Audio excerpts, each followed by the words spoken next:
Hello, hello, my lovelies. What if I told you that Oz is darker than we originally thought, or have been told and shown in movies and books? What if there's another girl from Kansas? Well, I'm going to tell you all about her story in the book Dorothy Must Unalive. We're going to talk about it in my review of this book. So without any further ado, grab a snack, grab a drink, and let's jump into this. Roll the intro.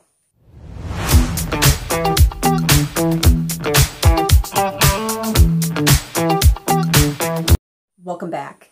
Now, I read this book in 2 days. It is Dorothy Must Die by Danielle, Paige.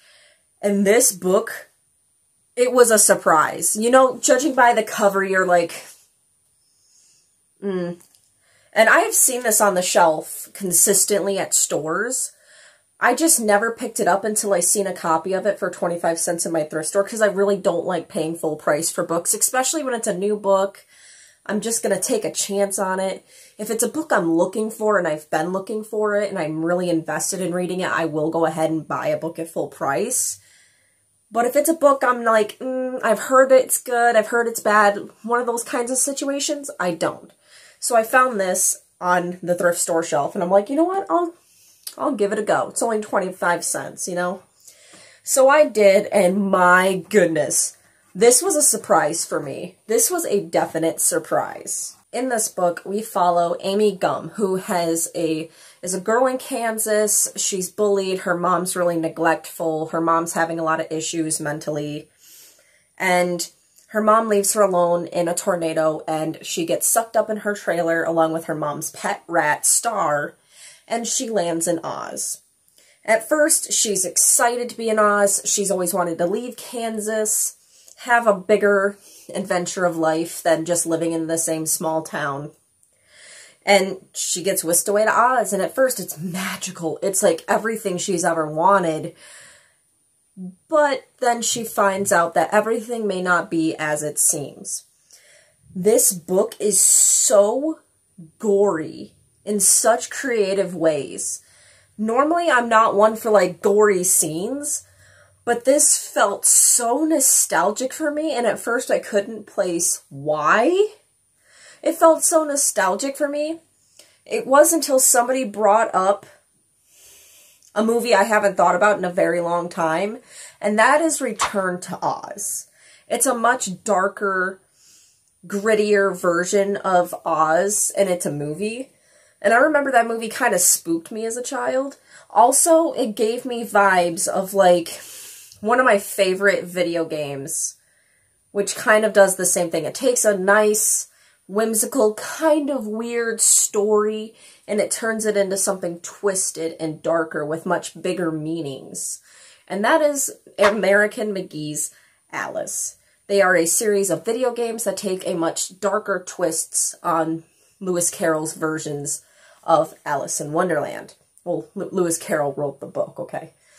That version of Lewis Carroll's Tale of Wonderland. So this book reminded me so much of that because, like, well-known characters, like the Tin Man, the Lion, Dorothy herself, they're all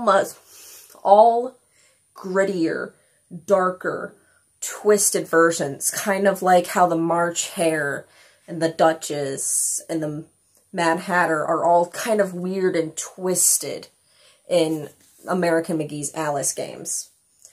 So, that's kind of the vibes I was getting from this book, and it was a trip. This book is so good. It's well-paced. I've got to say that. It's very well-paced. I love Amy Gum. I love our protagonist. She is so hilarious and kick-ass, and I love her. I love her so much. She's bullied at school and everything, and then she gets whisked away into this land and ends up having to, normally I'm, like, I can see that whole, you know, you're the chosen one, you're the only one that can destroy this evil person, and I can see that, and I'm just like, okay, whatever, but, like, I was actually invested in this. I was actually invested because she doubts herself. A lot of these times, the main protagonist gets a taste of, like, fighting for a couple days in a montage, and then they're suddenly, like, the best in the land and they're ready, and then we go to the next chapter. Well, it took so many chapters for her to even start feeling confident in her skills, and I like that she drugged this out, that the author drugged this out. I really like that. It made me more invested in wanting her to succeed and wanting Amy to succeed in her training to take down all these twisted versions of Oz characters that we know and love, like Dorothy. Like the name of the... Dorothy is awful. Dorothy is a terrible villain in the best of ways. Like, she scares me legitimately. It's so dystopian and creepy in some of the best ways. Like, whimsical horror is the only way I can put this book, is like whimsical horror.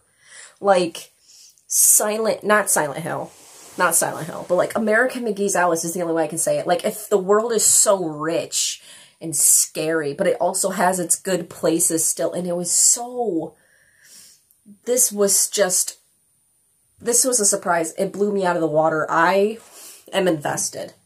I'm going to say it now, I'm invested in Amy's tale. There's so many good characters, and this one moment made me want to cry. Oh my god. Because we fall in love with this one character. I fell in love with her really early on. I'm not going to spoil it.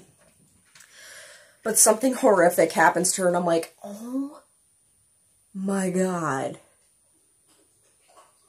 Oh my god. And it's like the first moment that you realize, like, things aren't just not what they seem. Things aren't just weird in this Oz. It's actually horrific. Like, it's an awful scene, but it really sets the tone for the rest of the book. And for that, I can forgive Danielle for writing off this character. Which, still not happy about. I really liked this character really early on. But yeah, this was a surprise of a book. I'm invested. Like, I am invested. This was just so good. This was just so good. It made me love, like, I'm one of those people that love a fairy tale retelling. I eat that shit. I love fairy tale retellings of famous legends and tales and stuff. I think it's one of the reasons why I like Twilight. Because Twilight is supposed to be like a retelling of, like, Romeo and Juliet in a way. Or, like, the Lunar Chronicles back here. These ones. These are all retellings of famous fairy tales, which if you haven't read these by Marissa Meyer, these ones, read them. They're so good. Please, please read the Lunar Chronicles. They're so good. So, what do I think about this book? Final thoughts, incredible. This book was so good. If you're a fan of, like, retellings and horror, but not too much horror, and you like a protagonist that actually feels like they could or could not lose. Because a lot of the times we have these protagonists that they train for a couple days, suddenly they're ready. Suddenly they're ready to go fight the big bad that's been haunting everyone for like thousands of years and shit. I felt like even to the end of this book that Amy could or could not lose. Like, and that is something I like because it kept me invested. It kept me invested that she could lose. She could honestly fail in her mission here and she could die. Like, for real. And I liked that. If you like whimsical kind of horror type stuff, especially if you're like a fan of American McGee's Alice, this is such a good, like, creepy retelling of Oz. Especially if you like that movie Return to Oz, I recommend picking this up and giving this book a go. Like, this is so good. Everything is on its head. It's like, wicked could be good. Good can be evil. Good can be just awful. So, if you want to, read this. This was so good. Like, I'm still honestly reeling from the end of this.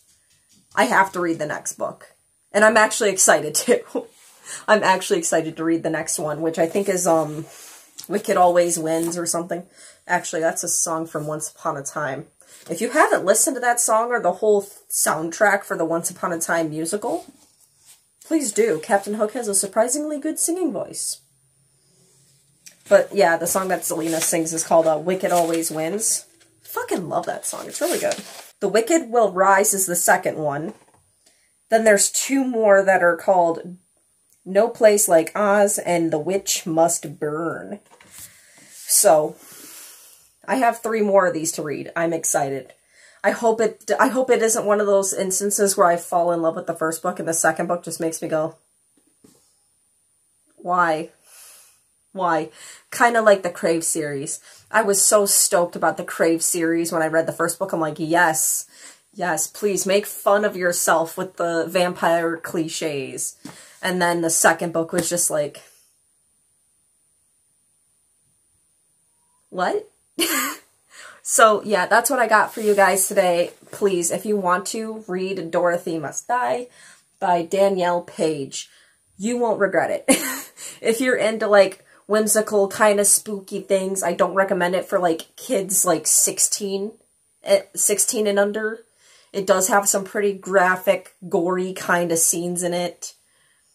So, please, if you're that age and under, please don't read this, but unless you have a parent's permission, because it can be kind of gory. But I'm an adult, so yeah, I'm going to leave that disclaimer.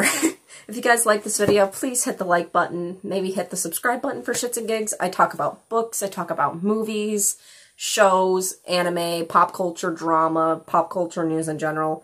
It's random on this corner of the internet, hence the name down there.